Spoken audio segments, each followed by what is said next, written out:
Welcome all. इस video में Nifty bank Nifty दोनों को कवर करेंगे कि ट्यूसडे मार्केट में क्या मोमेंटम हमें देखने को मिल सकता है 15 अप्रैल को। ठीक है, क्योंकि देखिए मार्केट मंडे भी क्लोज रहेगा, तो सैटरडे संडे और मंडे 2 से 3 दिनों का एक बड़ा हॉलीडे भी आया है। तो उसके बाद मार्केट का क्या यहाँ पे रुख हो सकता है, किस डायरेक्शन में मार्केट जा सकता है, वो समझने की कोशिश करेंगे हम चार्ट से।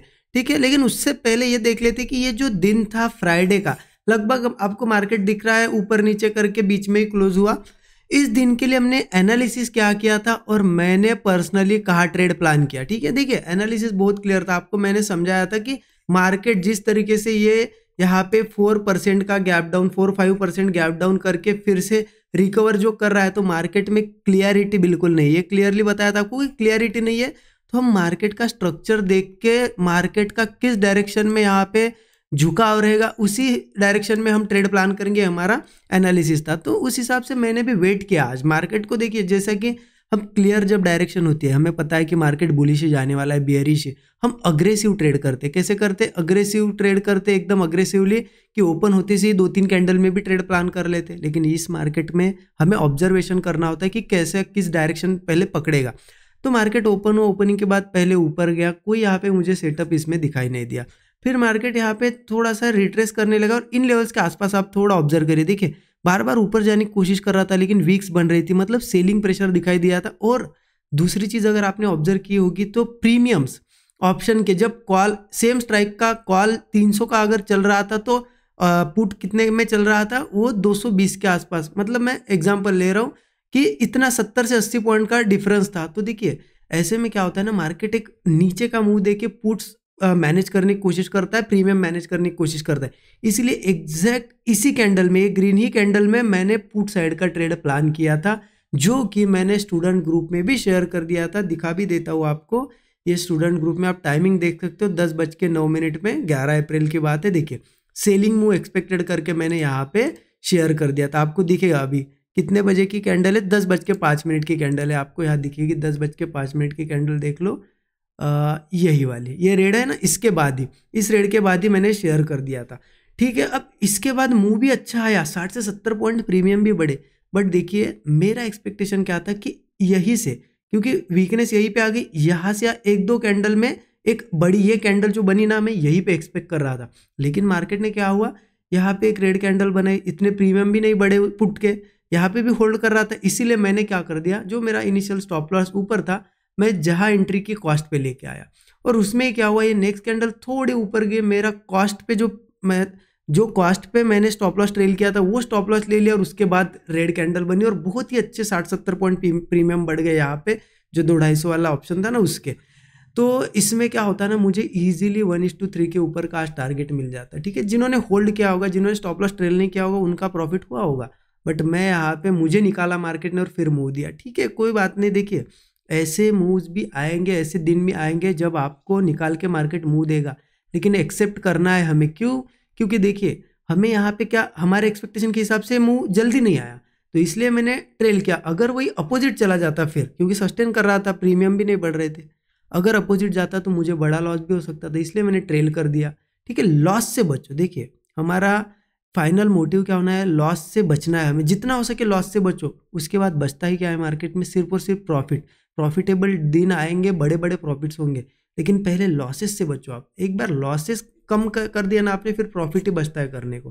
ठीक है, तो ये मेरा आज का ट्रेड था। उसके बाद देखिए यहाँ पे ये मूव जब ऊपर जा रहा था, तो आइडिया लग गया था कि मार्केट अब ये जो गैप बनी है मार्केट में, ये जो गैप बनी है ना, जहाँ से बड़ा गैप डाउन हुआ था, देखिए यहीं से 5% का गैप डाउन, तो वो गैप फिल करेगा।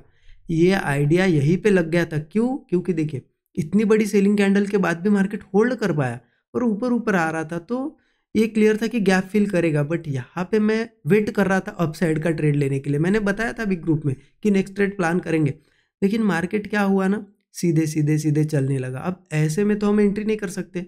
अगर वही थोड़ा यहाँ पे कंसोलिडेट करता, कुछ देर ब्रेकआउट आता, तो एंट्री ले सकते थे, या फिर थोड़ा ऊपर जा रहा था, रिट्रेस करता और यहाँ कुछ बनाता, तो एंट्री ले सकते थे। तो चलती ट्रेन में हम कभी एंट्री नहीं करते, राइट? आपको भी पता है, चलती ट्रेन में कभी नहीं घुसना है, एक्सीडेंट हो ही जाता है। क्योंकि यहाँ क्या होता है ना, धीरे धीरे मार्केट बढ़ता है। हम किसी भी कैंडल पे घुस गए, एक रेड कैंडल बनती है, प्रीमियम इतना ड्रॉप होता है, हमारा कितना भी बड़ा स्टॉप लॉस रहो, वो लॉस हमें लेना पड़ता है और फिर मार्केट बढ़ता है।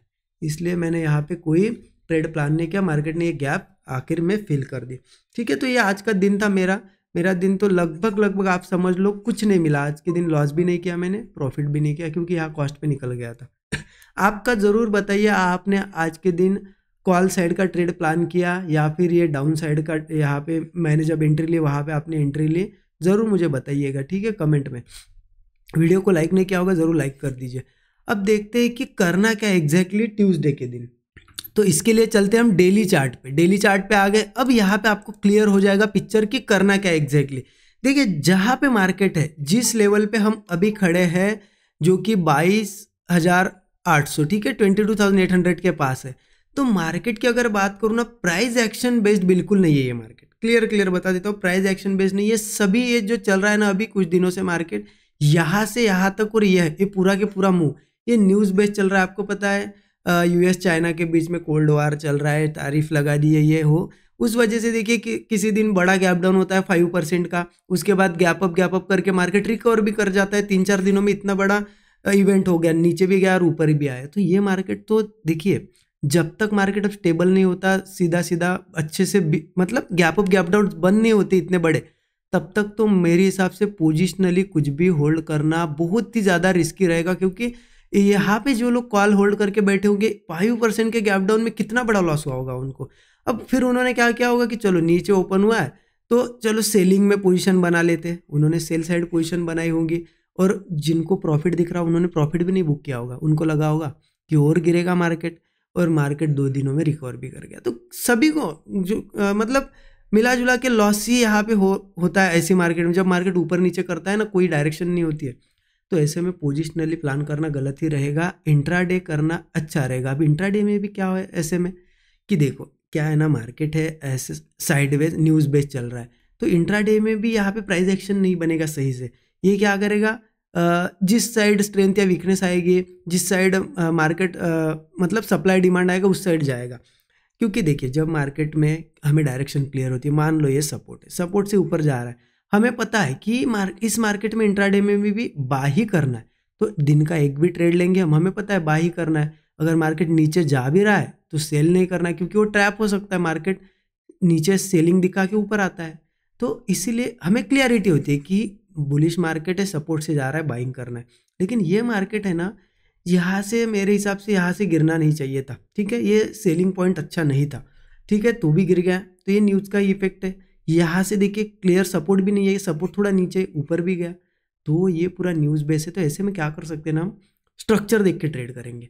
तो इसलिए आप क्या करो, 2 ट्रेड में डिवाइड कर दो, आपकी रिस्क और बेहतर रहेगा। क्यों? क्योंकि मान लो स्ट्रक्चर बना बुलिश स्ट्रक्चर बना, आपने ट्रेड ले लिया, आप एक ही ट्रेड लेने वाले थे 10,000 रुपये रिस्क पे, आपने 2 ट्रेड में डिवाइड कर दी रिस्क। एक में लिए 5,000 की रिस्क, एक में लिए 5,000 की रिस्क।